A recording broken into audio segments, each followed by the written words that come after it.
চ্যানেলে সবাইকে স্বাগত। আমি আজকে আমার রেসিপি ভিডিওটা এখান থেকে এখন শুরু করছি।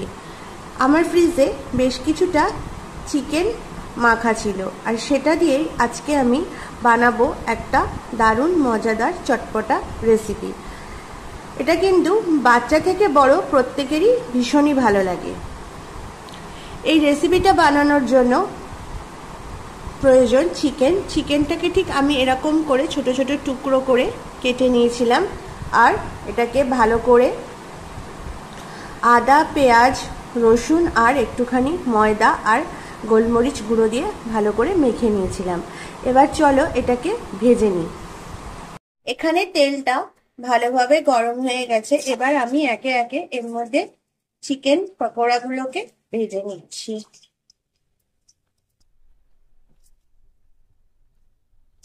তোমরা এই রেসিপিটা সরষের তেল, সাদা তেল, যেটাই তোমাদের কাছে অ্যাভেলেবেল থাকবে সেটাতেই তোমরা এটাকে বানিয়ে ফেলতে পারো।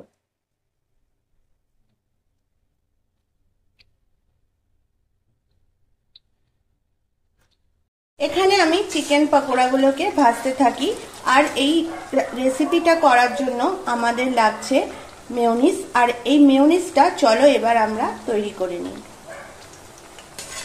আমি এই রেসিপিটা বানানোর জন্য এখানে যে মেয়োনিজের প্রয়োজন, সেই মেয়োনিজটা আজকে আমি বাড়িতে বানাবো।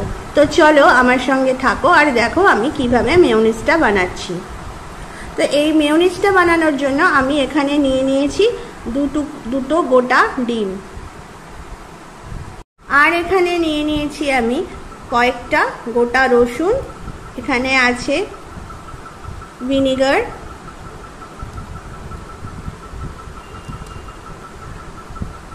নিয়ে নিয়েছি সাদা তেল, আর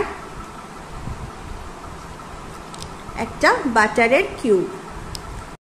আমি এখানে একটা ঠিক এরকম ছোট একটা বাটি নিয়ে নিয়েছি। এবার এর মধ্যে দিয়ে দিচ্ছি সামান্য পরিমাণে সাদা তেল, আর তেলটাও ভালোভাবে গরম হয়ে গেছে। এবার আমি গোটা রসুনগুলো এর মধ্যে দিয়ে দেবো, আর এটাকে ভালো করে ভেজে নেব। বন্ধুরা, এখানে আমার রসুনটা কিন্তু ভালোভাবে লাল লাল করে ভেজে নেওয়া কমপ্লিট। এবার রসুনটা আমি তেলের থেকে আস্তে করে একটা ডিশের মধ্যে নামিয়ে রাখছি।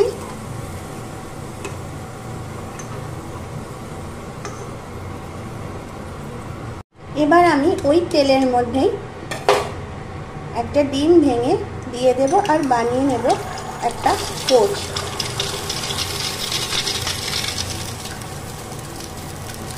এরকম ভাবে আমি দুটো ডিমের পোচ এখানে বানিয়ে নেব। এবার আমি বানিয়ে রাখা ডিমের পোচ আর ভেজে রাখা রসুনটা দুটোই এর মধ্যে দিয়ে দিচ্ছি। এবার আমি এর মধ্যে দিয়ে দেব সাদা তেল,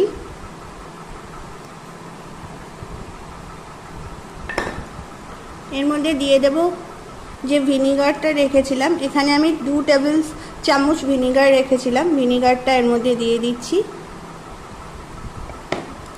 দিয়ে এবার এটাকে ভালো করে আমি একটু গ্রাইন্ড করে নেব। এবার আমি যে বাটারের কিউবটা রেখেছিলাম, এবার আমি এটা এর মধ্যে দিয়ে দিচ্ছি।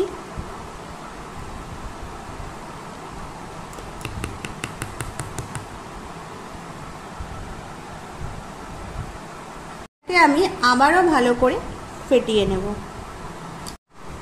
এবার আমি এর মধ্যে দিয়ে দিচ্ছি পরিমাণ মতো নুন,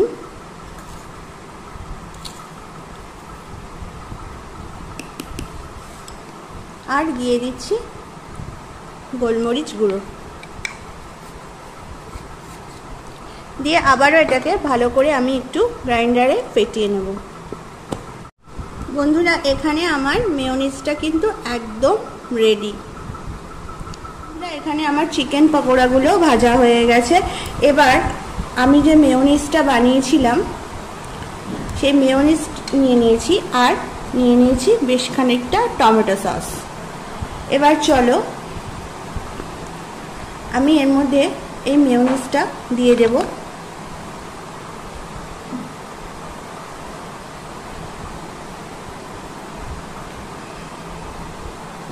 এখানে আমি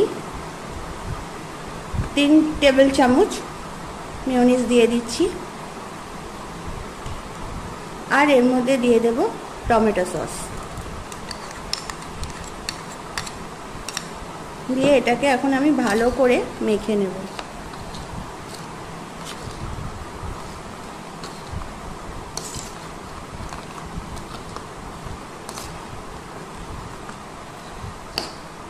বন্ধুরা, এখানে আমার চিকেন ডাইনামাইট রেসিপিটা একদম রেডি সার্ভ করার জন্য। আশা করছি তোমাদের এই রেসিপিটা বাড়িতে একবার তোমরাও ট্রাই করে দেখো, খুবই ভালো লাগবে।